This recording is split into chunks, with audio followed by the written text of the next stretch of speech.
Can you actually believe the very first basketball game ended just 1-0? It's pretty wild, isn't it? And they were using a soccer ball and actual peach basket. Exactly. Okay, let's really get into this because today on the deep dive, we're going to trace the whole journey of basketball from those super humble beginnings right up to the NBA we know today. That's the plan. We've looked at a ton of material, Naismith's original rules, historical accounts, analyses of its global spread. Yeah, we really dug in. And the idea is to pull out the most fascinating bits. You know, those key moments and surprising facts that shape the game.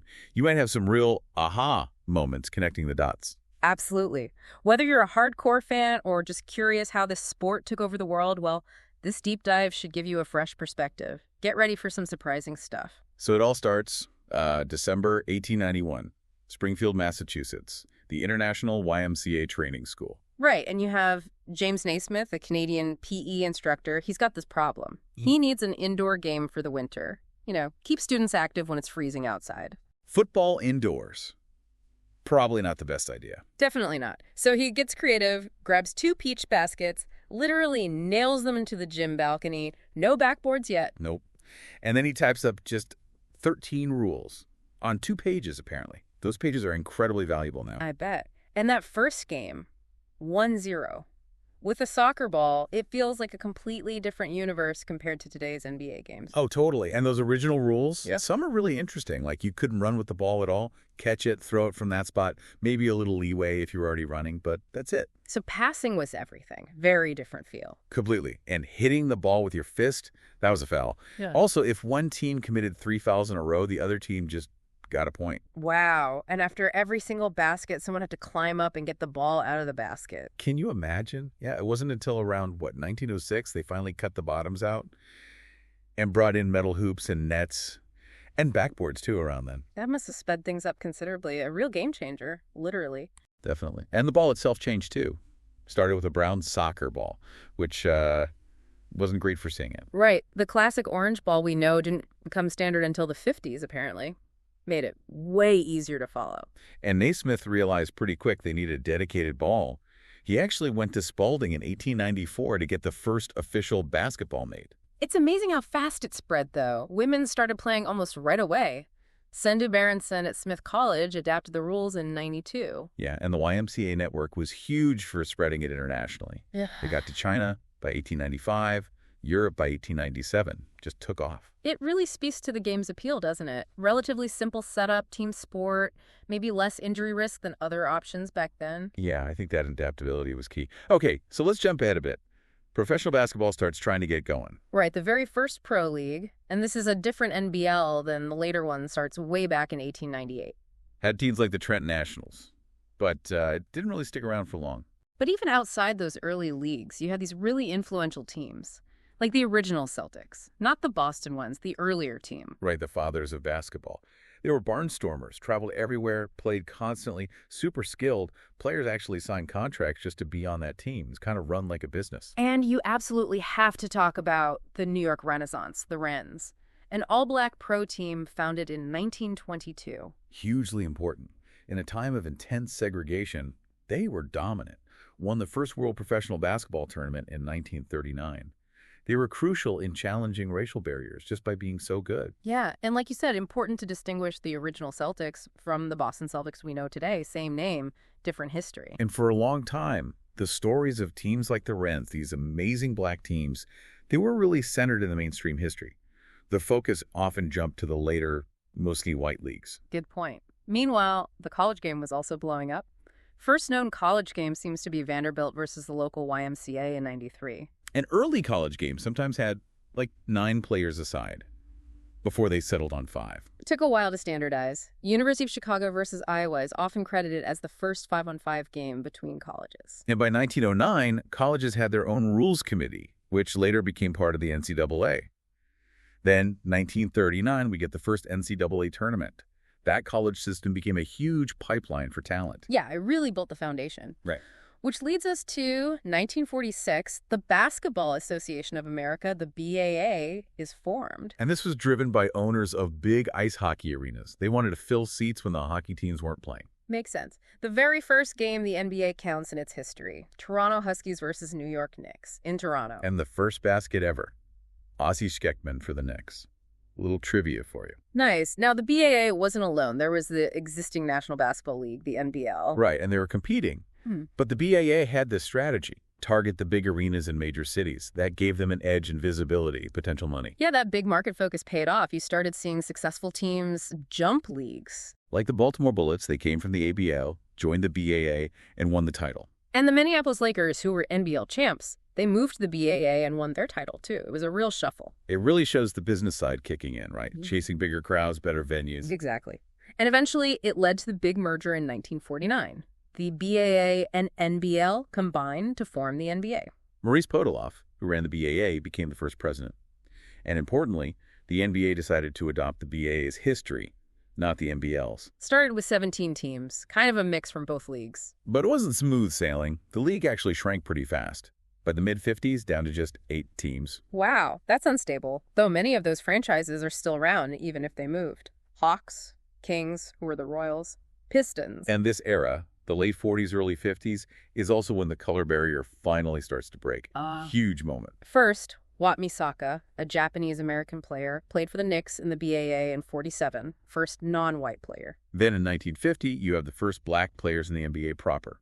Chuck Cooper was the first drafted. Nat Sweetwater Clifton was the first to actually sign an NBA contract. And Earl Lloyd was the first to play in an NBA game. Monumental steps. Long overdue. Absolutely. And you have to think, the Harlem Globetrotters, even though they weren't in the league, their incredible skill probably put some pressure on the NBA to integrate too, showed everyone the talent that was being excluded. Definitely played a role. On the court, in those early years, it was all about the Minneapolis Lakers. Led by George Mikan, the first real superstar, huge guy, hook shot, those signature glasses. He was so dominant they actually widened the lane in 1951, the Mikan rule, just to try and slow him down a bit. Led them to 5 championships. But even with Mikan, the league was struggling. Attendance wasn't great. And then there was a big point-shaving scandal in 51 involving college players. Really hurt the game's image. Put the NBA's future in doubt, actually. It sounds like things were pretty shaky. They were. And then comes this seemingly small rule change in 1954 that basically saved the league. The 24-second shot clock. Exactly. Credited mostly to Danny Biasone, owner of the Syracuse Nationals. Simple idea. Make teams shoot within 24 seconds. No more stalling. And the impact was immediate, right? You had games ending like 1918 before that. Just dreadful to watch, probably. Then, boom, shot clock comes in, scores jump up, games get exciting. One of the first games ended 98-95 or something. It injected life back into the sport. Many say it saved the NBA. Incredible. Okay, so the league survives, and now we enter this, like, legendary period. Yeah. Dynasties, rivalries, starting with the Boston Celtics. Late 50s onwards, Bill Russell, Bob Cousy, Coach Red Auerbach, just dominant. 11 championships in 13 years, Right. including 8 straight. That's insane. Auerbach lighting that victory cigar on the bench. Iconic. And they played this incredible team basketball, fast pace. Russell's defense was revolutionary. And Auerbach made history in 64 by starting 5 black players. A massive moment for integration in sports. Huge. And Russell's era coincided with Wilt Chamberlain's peak. What a rivalry that was. Oh, yeah. Wilt, the scoring machine, 100 points in a game, records that seem untouchable. But Russell always had the team success, the rings. It was this amazing contrast. Wilt's individual stats versus Russell's defensive dominance and championships. It really captured the public's imagination, helped grow the league's profile. Then a new challenger appears, the ABA. The American Basketball Association starts in 67. And they brought the flash.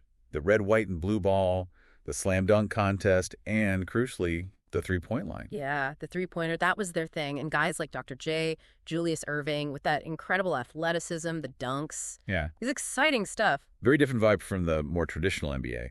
The ABA struggled financially, though, and eventually merged with the NBA in 76. But their influence, especially the three-pointer, eventually changed the NBA game, too. And around this time, 1969, the NBA gets its logo, that silhouette. Jerry West, right. Though the NBA never officially says it's him, they prefer to be a general symbol. Yeah, but everyone knows it's West. He's even said he wishes he got paid for it. But it's become one of the most recognizable logos in the world. Totally iconic. Yeah. In the 70s, you have Kareem Abdul-Jabbar, started as Lou Alcindor. The skyhook. Yeah. Unstoppable shot. And he was more than just a player, right? a real voice on social issues. Absolutely. And his all-time scoring record still stands. Incredible longevity and consistency. Then comes the rivalry that you could argue saved the NBA again in the 80s. Magic and Bird. Lakers versus Celtics, renewed. It started back in their NCAA championship game in '79, which had huge ratings.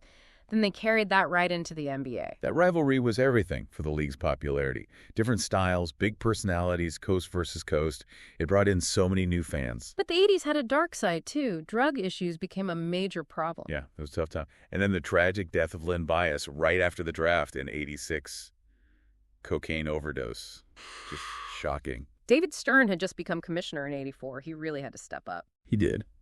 Brought in strict drug testing, but also had this vision for marketing the NBA globally. He really transformed the league's business side and image. And we shouldn't forget the '72 Olympics, that controversial final, U.S. versus the Soviet Union. Oh, yeah. Disputed ending, the U.S. team refused to accept the silver medals. Huge statement during the Cold War, went way beyond basketball. Michael Jordan? The Jordan era. Chicago Bulls. He wasn't just a basketball player, he was a global phenomenon. Changed everything, and the stories around him getting cut from his high school team initially. The flu game maybe being food poisoning. Yeah. And the whole Air Jordan shoe thing, the NBA banned them at first. Nike turned that into marketing gold. His competitiveness was just off the charts. But before he took over completely, you had the Detroit Pistons. The bad boys. Yeah, super physical team. They had the Jordan rules, specific strategies just to try and stop him. Led by Isaiah Thomas. And there's that whole story about them supposedly freezing Jordan out in the '85 All-Star game. Intense rivalry there. Absolutely. Then, a really powerful moment off the court. 1991, Magic Johnson announces he's HIV positive. Huge shockwaves. Yeah. But his courage, his openness, it changed perceptions. And then coming back for the '92 All-Star game and winning MVP. Incredible. So important for awareness and fighting stigma. Definitely. And that leads right into the '92 Olympics in Barcelona. The dream team. First time NBA stars could play. Just total domination. It was a global spectacle. Watching Bird, Magic, Jordan, all in the same team, it really cemented basketball's popularity worldwide. And the story about Jordan and Pippen giving Tony Kukoc that rough welcome to the NBA during the Olympics, classic competitive fire. That team's impact was massive. Okay, so that brings us more towards the modern era, post-Jordan. Starts with a bump in the '98 lockout, then you see the San Antonio Spurs rise up. Tim Duncan, David Robinson, coached by Greg Popovich, and notably the first former ABA team to win an NBA title. Just sustained excellence for years. Then the early 2000s, Lakers again, but this time Kobe and Shaq. What a duo. Unstoppable force. 3 straight championships. But also, a lot of drama between them, right? Very public feud at times. Shaq saying Kobe couldn't win without him. Yeah, their dynamic was complicated. Yeah. But man, they were dominant together. There's a really ugly moment in 2004. The Malice at the Palace. That huge brawl between players and fans in Detroit, big suspensions, definitely a black eye for the league, led to tighter security. And then the arrival of the next megastar, LeBron James in 2003. So much hype. Unprecedented hype, really. And he's lived up to it and then some. That longevity is amazing. Yeah. Fun fact, during the 2011 lockout, he apparently seriously considered playing for the Dallas Cowboys in the NFL. Wow, really? Didn't know that. Okay, then the game starts to change again. The Golden State Warriors. Steph Curry, the three-point revolution. Totally changed how offense is played. Pace and space. Curry just breaking three-point records like it's nothing, including his own. His shooting range and accuracy. Yeah. It forced everyone to adapt. Yeah. Made the three-pointer central to strategy. Then 2020 hits. The pandemic. Yeah. And the NBA bubble. Wild times. Finishing the season in that quarantine zone in Orlando. But it also became this huge platform for social justice. Yeah, Black Lives Matter on the courts, players speaking out after George Floyd's murder.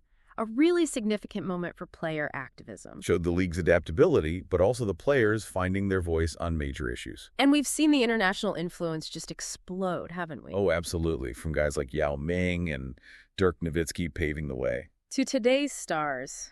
Luka Doncic, Giannis Antetokounmpo, Nikola Jokic, who loves his horses maybe even more than basketball. Yeah, famously asking when the parade was so he could get home to his horses after winning Finals MVP.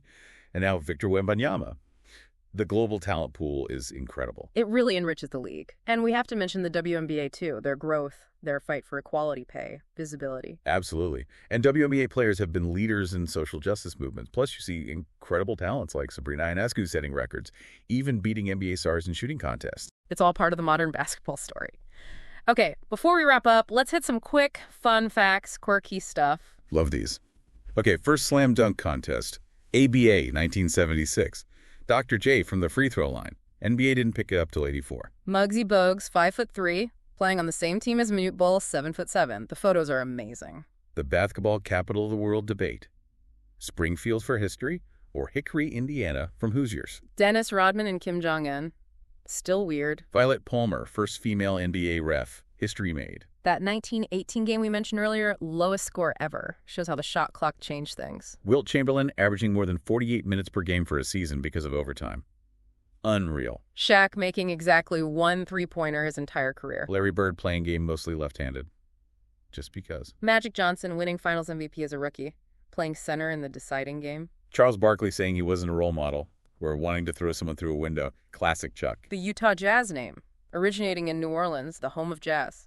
Makes no sense in Utah. Michael Jordan making way more money from Nike now than he ever did playing. Steph Curry's real first name is Wardell. NBA Jam. That video game was huge for popularity in the 90s.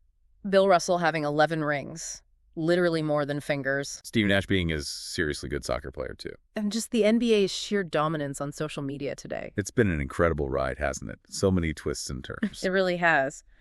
So there you have it, basketball's journey from, peach baskets and a one-year game to this global multi-billion-dollar giant. We've seen constant innovation, struggles for integration, the game spreading worldwide, and athletes finding their voices. And thinking back to you, the listener, it's amazing how the league keeps evolving, adapting to social changes, reflecting culture. Yeah, it really does. So as we look ahead, you have to wonder, how will the next generation, new technologies, maybe even more social shifts, keep shaping the game? What's the next unbreakable record that's going to fall? Definitely something to chew on.